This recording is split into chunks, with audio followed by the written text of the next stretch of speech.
Hello दोस्तों, तो इस वीडियो में हम कवर करेंगे बीते सप्ताह के सारे करंट न्यूज जो आपके हर एक एग्जाम के लिए बेहद जरूरी है।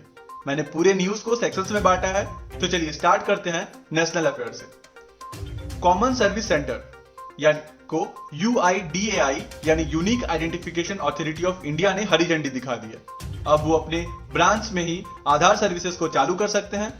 इससे रूरल एरियाज के लोगों को बहुत सुविधा मिलेगी और अब उन्हें आधार अपडेट कराने के लिए आधार सेंटर या पोस्ट ऑफिस नहीं जानी पड़ेगी। डोमेस्टिक रेटिंग एजेंसी CRISIL ने 2021 में भारत की इकोनॉमिक ग्रोथ रेट पर अनुमान लगाते हुए बताया है कि इस सत्र में हमें 3.5% नहीं बल्कि 1.8% की ग्रोथ दिखेगी। इसकी हेडक्वार्टर मुंबई में है। मिनिस्ट्री ऑफ कोल ने सेंट्रल गवर्नमेंट द्वारा एलोकेटेड कोल माइंस के शीघ्र परिचालन की सुविधा के लिए प्रोजेक्ट मॉनिटरिंग यूनिट का शुभारंभ किया। यह ईज ऑफ डूइंग बिजनेस को बढ़ावा देने के लिए एक महत्वपूर्ण कदम है।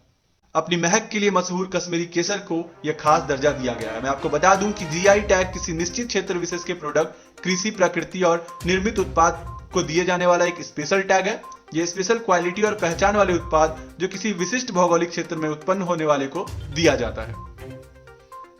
National council for science and technology department ने कोविड-19 को फोकस में रखकर year of awareness on science and health यानी यस नाम की एक प्रोग्राम लॉन्च की है।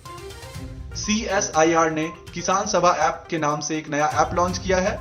इस ऐप के जरिए देश के दूर दराज इलाकों के किसान सप्लाई चेन और ट्रांसपोर्ट की सुविधा से जुड़ सकते हैं। इस ऐप की मदद से किसानों को फसल में बिक्री और खाद बीज खरीदने जैसी जरूरतों को पूरा करने में मदद मिलेगी। कोरोना महामारी के प्रकोप के बीच केंद्र सरकार द्वारा बनाए अधिकारियों के 11 अधिकार प्राप्त समूहों को पुनः गठित किया गया है। यह समूह under the disaster management act के तहत 29 मार्च को बनाए गए थे। तो चलिए अब चलते हैं स्टेट अफेयर्स की ओर। केरला ने कोविड-19 ट्रीटमेंट के लिए ह्यूमन इंटरेक्शन को कम कर रोबोट को यूज करने की बात कही है। रोबोट, जिनका नाम नाइट एंजल 19 और कर्मी बोट है, उसको मरीजों को खाना और दवाई सप्लाई करने में इस्तेमाल की जाएगी। उत्तर प्रदेश देश का पहला ऐसा राज्य बना जहां इन हाउस वर्चुअल कोर्ट को पूरी तरह तैयार कर लिया गया है। अब यहां वीडियो कॉन्फ्रेंसिंग के द्वारा केस की सुनवाई की जा सकती है। मध्य प्रदेश के CM शिवराज सिंह ने जीवन शक्ति योजना को लॉन्च किया, जिसके तहत महिलाएं अपने घर में मास्क बनाएंगी और उन्हें हर एक मास्क की कीमत 11 रुपए दी जाएगी।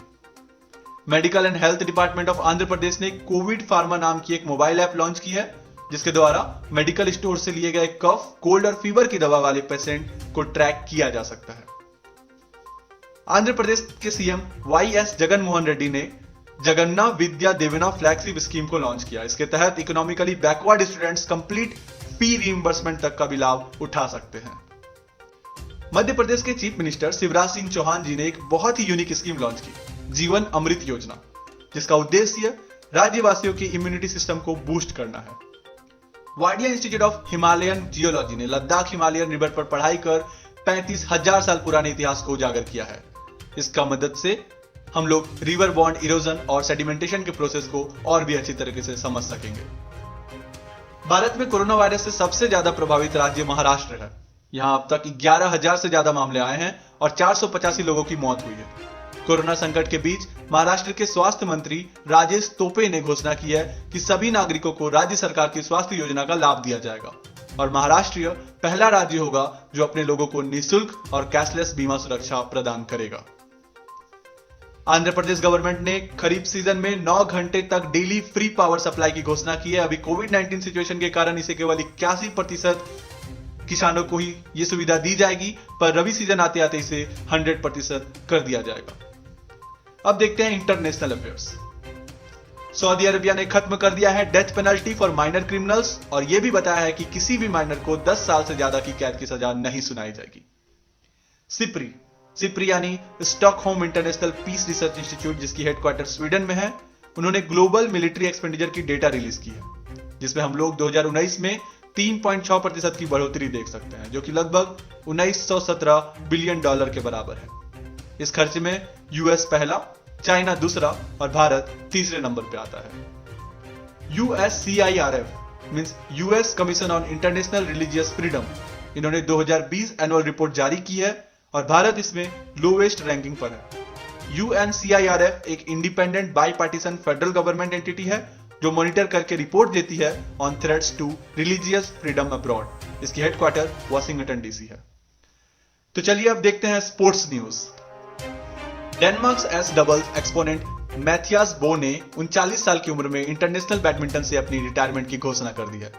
वे 2012 इंडियन लंदन ओलंपिक्स और 2013 वर्ल्ड चैंपियंस में सिल्वर मेडलिस्ट रह चुके हैं। पाकिस्तान क्रिकेट बोर्ड ने बैट्समैन उमर अकमल पर अपने कंट्री प्रीमियर टी20 लीग में करप्ट अप्रोच का चार्ज लगाते हुए उन्हें 3 साल के लिए खेल से बैन कर दिया है।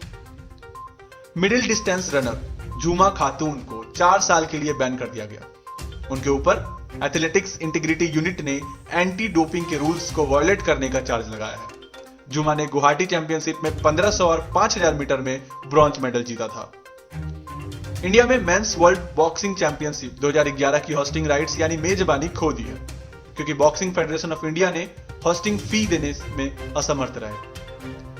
कर्नाटका यूथ एम्पावरमेंट और स्पोर्ट्स डिपार्टमेंट ने यूनाइटेड कर्नाटका चेस एसोसिएशन के साथ मिलकर कोविड-19 रिलीफ फंड के लिए एक ऑनलाइन चेस टूर्नामेंट को होस्ट किया। यह टूर्नामेंट 2 मई और 3 मई को खेली गई। इसकी टोटल प्राइज मनी 10 लाख रुपए थी और फर्स्ट प्राइज 1 लाख रुपए थी। तो चलिए अब देखते हैं साइंस एंड टेक्नोलॉजी से जुड़ी खबरें। आईआईटी बॉम्बे, एनआईटी श्रीनगर और Islamic university of science and technology Jammu Kashmir के एक इंजीनियरिंग स्टूडेंट्स की टीम ने बहुत ही कम बजट में एक वेंटिलेटर का आविष्कार किया। उसका नाम उन्होंने रूहदार रखा है। उसके प्रोटोटाइप की कॉस्टिंग लगभग 10,000 रुपए बताई गई है, जिसे आगे और भी कम किया जा सकता है। यह वेंटिलेटर टाइडल वॉल्यूम, ब्रेथ्स पर मिनट और इंस्पिरेटरी एक्सपिरेटरी रेशियो को कंट्रोल करेगी। Indian institute of information technology and management Kerala ने एक एआई सिमेंटिक सर्च इंजन बनाया है, जिसमें आप कोविड-19 रिलेटेड साइंटिफिक स्टडीज को सर्च कर सकते हैं। इसका नाम विलोकना है, जो एक संस्कृत वर्ड है जिसका मतलब खोज निकालना होता है। King George medical university Uttar Pradesh Bharat का पहला ऐसा सरकारी अस्पताल बना जहां कोविड-19 पेशेंट का इलाज प्लाज्मा थेरेपी से किया जा रहा है। एनटीपीसी लिमिटेड ने इनवाइट किया है ग्लोबल एक्सप्रेशन ऑफ इंटरेस्ट को कि वो 10 hydrogen fuel cell based electric bus और इलेक्ट्रिक कार लेह और दिल्ली में प्रोवाइड करे।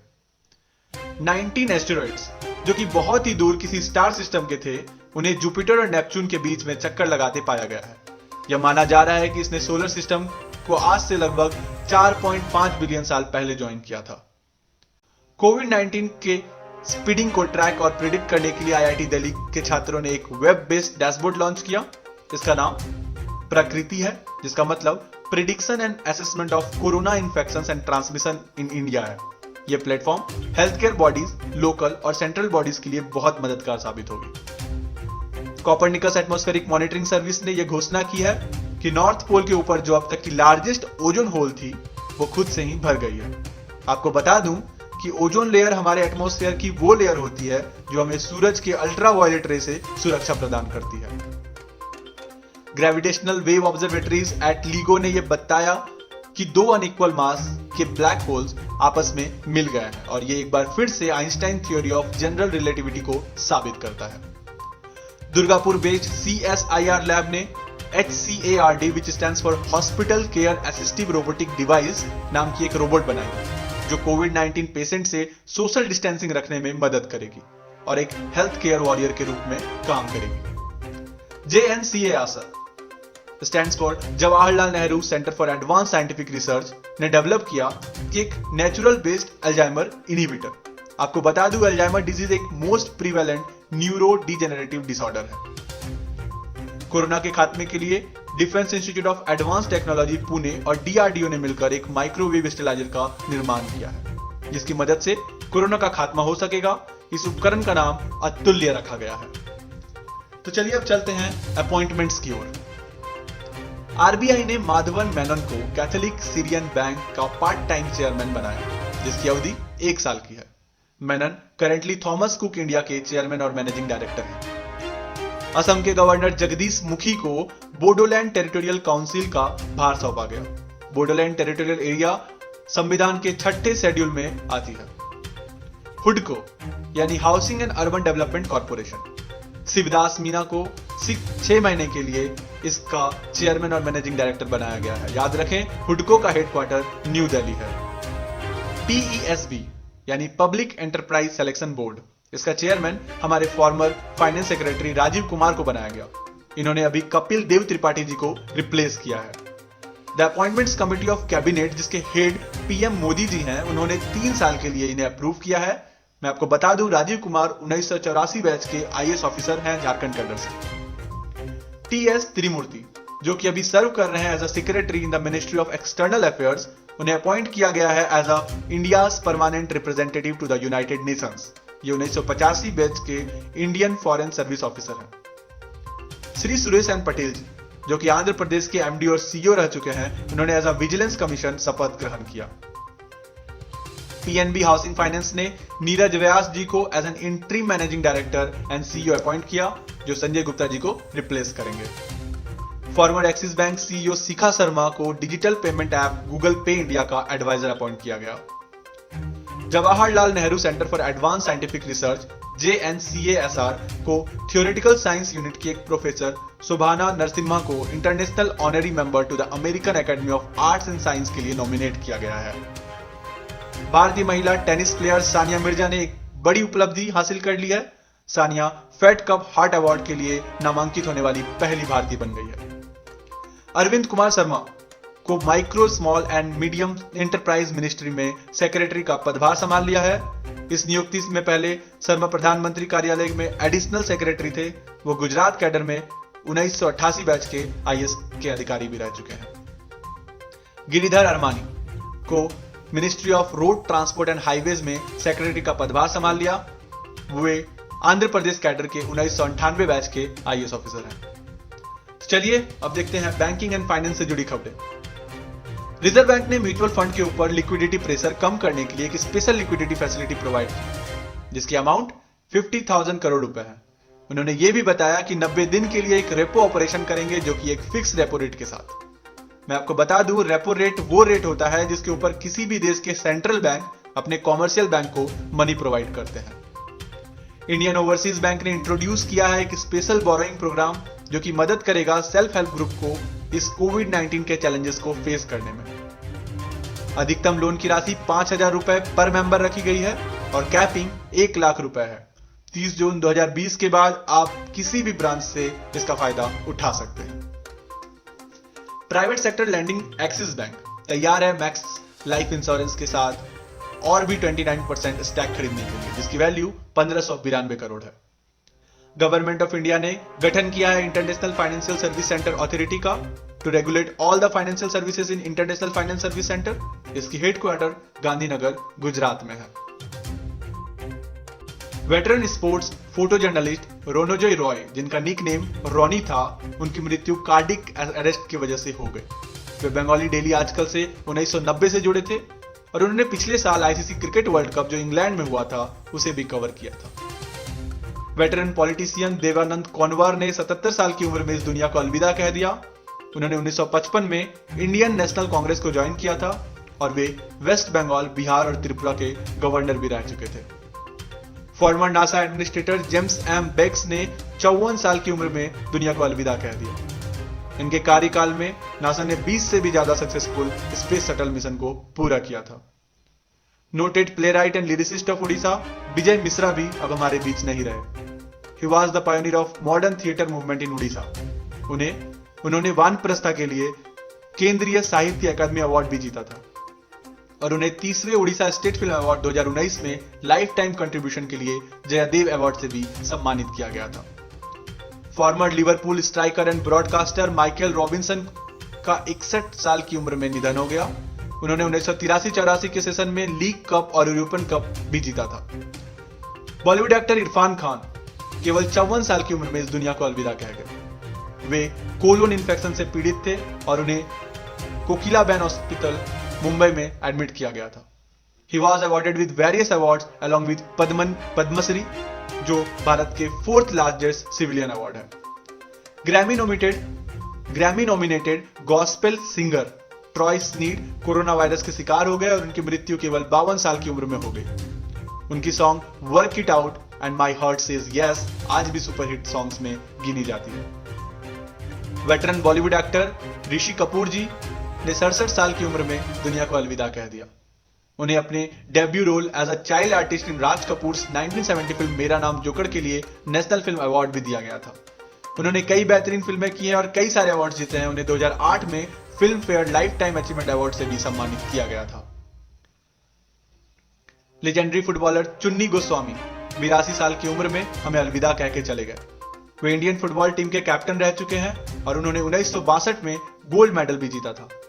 उन्हें अर्जुन अवार्ड, पद्मश्री और मोहन बगान रत्न अवार्ड से भी सम्मानित किया गया था। अब चलते हैं कुछ इंपॉर्टेंट डेज की ओर। 28 अप्रैल को हर साल world day for safety and health at work मनाया जाता है। यह पहली बार इंटरनेशनल लेबर ऑर्गेनाइजेशन ने 2003 में मनाया था और इस बार की थीम थी stop the pandemic, safety and health at work can save lives. 1 मई को हम सब लेबर डे या इंटरनेशनल वर्क डे मनाते हैं। इस डे को मई डे भी कहा जाता है। लेबर डे इंडिया में अंतर्राष्ट्रीय श्रमिक दिवस के रूप में मनाया जाता है। Agreements, Nokia single radio access network solution को इंडिया में 9 सर्कल में लॉन्च करने के लिए एयरटेल और नोकिया ने आपस में एक डील की है। यह भविष्य में 5G कनेक्टिविटी की नींव रखने में अहम भूमिका निभाएगी। गवर्नमेंट ऑफ इंडिया और एशियन डेवलपमेंट बैंक के बीच एक लोन एग्रीमेंट साइन हुई है जिसकी वैल्यू $1.5 बिलियन है। यह राशि कोविड-19 active response and expenditure support programme के लिए यूज की जाएगी, जिसके तहत सरकार अगले 3 महीनों तक पुअर, वल्नरेबल वुमेन और डिसएडवांटेज्ड ग्रुप की मदद करेंगे। तो चलिए देखते हैं डिफेंस से जुड़ी खबरें। ऑस्ट्रेलिया के multilateral air combat training exercise pitch black 2020 को कोविड-19 की सिचुएशन की वजह से रद्द कर दिया गया। 2018 में पहली बार इंडियन एयरफोर्स ने अपने फाइटर एयरक्राफ्ट इस एक्सरसाइज में भेजे थे। अमेरिका नौसेना की मेजबानी में 26 देशों के मल्टीनेशनल नेवल एक्सरसाइज फिर से इस साल हवाई में आयोजित की जा रही है। इस साल अभ्यास की थीम है कॉम्पिटेंट, फ्रेंडली एंड पार्टिसिपेटिव। तो चलिए देखते हैं समिट एंड कॉन्फ्रेंसेस की न्यूज। G20 ने लॉन्च किया है एक्सेस टू कोविड-19 टूल एक्सीलरेटर, जो एक इंटरनेशनल इनिशिएटिव है जिसे कोविड-19 से लड़ने के लिए बनाया गया है। याद रखें, G20 का हेडक्वार्टर मैक्सिको में है। पीटर्सबर्ग क्लाइमेट डायलॉग के 11th सेशन को वीडियो कॉन्फ्रेंसिंग के द्वारा कंप्लीट किया गया, जहां उन्होंने कोविड-19 को टैकल करने के अलग अलग तरीके की बात रखी। इस डायलॉग को जर्मनी 2020 से होस्ट कर रहा है। चलते हैं बुक्स एंड ऑथर्स की ओर। उमा बालासुब्रमण्यम की latest historical epic biography release कर दी गई है। उस बुक का नाम है Sayajirao Gaekwad III, the Maharaja of Baroda. यह बुक हमें बताएगी कि उन्होंने कैसे अपने शासनकाल में एक मॉडर्नाइज्ड इंडिया का रूप दिया और भारत की आजादी में अपनी क्या भूमिका निभाई। Union culture minister Prahlad Singh Patel ने प्रोफेसर बी लाल इंडिया रीडिस्कवर्ड शीर्षक एक ई बुक का विमोचन किया। यह ई बुक महान आर्कियोलॉजिस्ट प्रोफेसर बी लाल के शताब्दी वर्षगांठ के अवसर पर लॉन्च की गई है।